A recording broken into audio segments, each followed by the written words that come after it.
But no doubt that one pull of the trigger affected not only taxpayers, but more personally, 2 local families. I'm standing in what used to be the guard shack at the Jet Polymer facility in Fort Payne, Alabama. Once made of cinder blocks, now broken and scattered about. Neighbors found that 9-year-old girl when they heard screams coming from inside this water meter hole.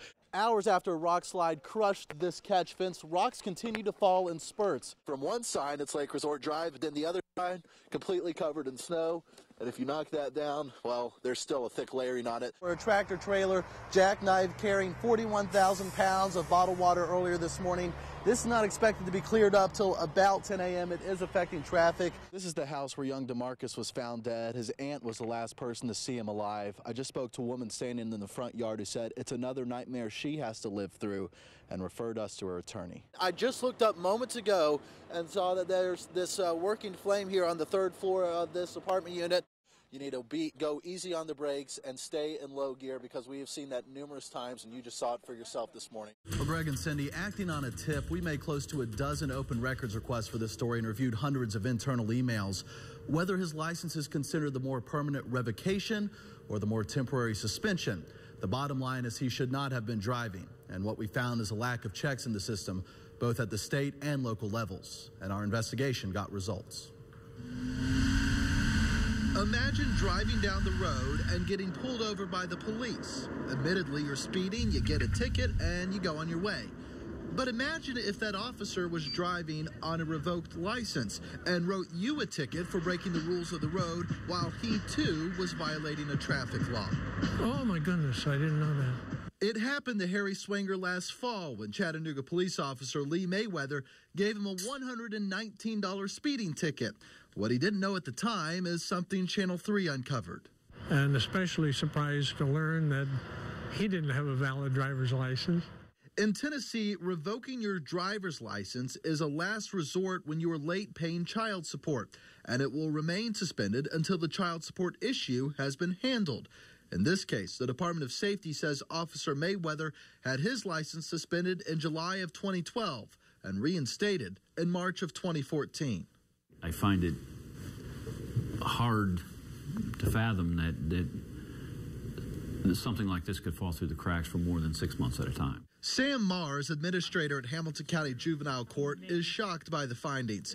He says there's no reason Officer Mayweather's employer, the city of Chattanooga, should not have known about the issue. An officer in Chattanooga, Sheriff's Department, city, whatever, it's just odd that has not been taken care of through garnishment. Well, the city confirmed his wages were being garnished from his paycheck dating as far back as July of 2000. The city knew his paycheck wouldn't cover the required child support, and employees are notified when they first get the order for garnishment. After that, employees must check their pay stubs. But did the police department know his license was revoked? We wanted to know, so we got 600 pages of back and forth emails between the officer and his superiors. Well, turns out there was no mention of it until March 12th of this year when this email was sent ordering Officer Mayweather to ride in a 2-man car until the license situation is cleared up, adding this needs to be taken care of quickly. 5 days later, Mayweather responded that he was close to taking care of the issue. And the very next day, his license was reinstated. By all accounts, Officer Mayweather has been in good standing with the state now for more than 4 months. But ultimately, every officer is responsible for obeying the law, complying with the law, and complying with the procedures that we have in place. We brought our findings to new police chief Fred Fletcher. None of this happened on his watch, and he says both his department and Officer Mayweather were unaware of the revoked license. I'm certainly aware of how it looks, but that's why we took direct, immediate action, counseled the employee, and implemented controls to make sure it doesn't happen again. Well, we reached out, but Officer Mayweather chose not to comment on this story. He was never disciplined because the department says it was all an honest mistake. We also ran background checks on every officer and found that everyone is in compliance and has a valid driver's license, Greg and Cindy, and they've had those for several years now. Dan, you did a great job explaining how Officer Mayweather lost his license. What is the typical punishment or what do they do if you're caught driving without your license revoked or suspended? Sure. We asked the local attorney about that. He said it's usually a max of about $500 fine, even a max of 6 months in jail. He said it really depends on which officer pulls you over and kind of what mood you catch them in. It could be a slap on the wrist or a trip to jail. No, I don't need to quit hollering because you're fixing to go to jail. On the other end of this phone call is Josh Williams. His mom called to tell him he's been busted. Evidently, Josh, you done sold to an undercover cop. Police say Josh sold marijuana and crack cocaine to an undercover cop. The 24-year-old listened to his mom and turned himself in. Yeah, I appreciate it, brother. I do. I really do. I appreciate it, man.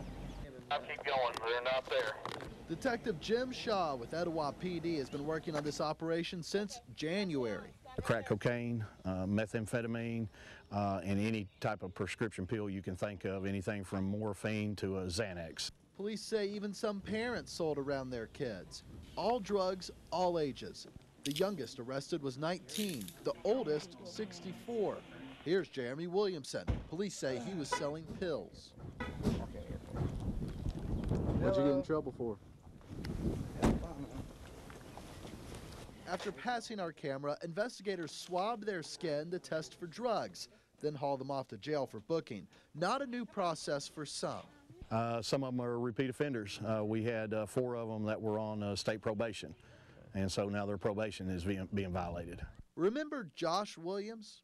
It's time to make a change. He was on parole for drug charges and just finished boot camp. This was his second chance. You know, maybe out of 37 of them, if we could get a third of them to change their ways, it would be great. The next step, talking with a lawyer and getting a date in court. In Etowah, Dan Kennedy, Channel 3 Eyewitness News. Here you go. At Chattanooga's Cadence Coffee, barista Molly Williams does more than just sell coffee. There you go. She invests in her customers' lives. How are you? And sometimes they invest in hers. This envelope is under the table and it changed my life. Molly's shift had just ended Wednesday when a customer pointed out an envelope face up on the floor and addressed to the 21-year-old barista. Inside, $1,300 in cash and a typed out one-page letter. It was a really long letter, and it had things that they've noticed about me, and things about God, and things about just how they just really felt moved. No name, just signed all the best and get that degree, girlfriend. He literally was like, I don't know why I'm holding this amount of money in my hand right now, but it's yours, and I know that you're going to do great things with it, and there's a big plan for you, and someone cares about you. Molly doesn't know who left the 13 $100 bills, but the Good Samaritan knows her. And now she can plot her return to school to continue studying nonprofit management when she'll one day pay it forward. Hey, how you doing? You seem to make a big impact on some of your customers. That's amazing to hear, because I really, I try my hardest to remember people's names, to remember things about them that they've told me, and I care. I'm not going to ask if I don't care, and I just try to be a genuine person.